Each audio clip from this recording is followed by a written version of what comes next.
Todo na to Casey Concepcion nagulat sa sorpresang ginawa ng boyfriend na Steve Michael. Kasalan na ba?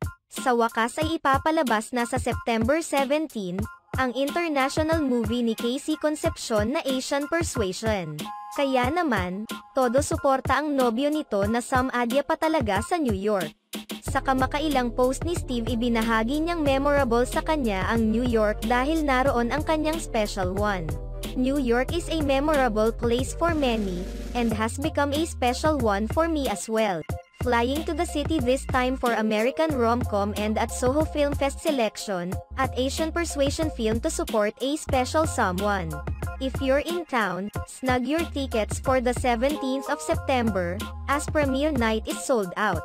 Village East by Angelica Be There or Be Square, pagpopromote pa ng boyfriend ni Casey Concepcion. Samantala, makikita naman sa mga kumakalat na mga larawan na talagang naroroon na ngayon si Steve Michael para kay Casey Concepcion. Makikita pang magkasama sila ngayong namamasyal.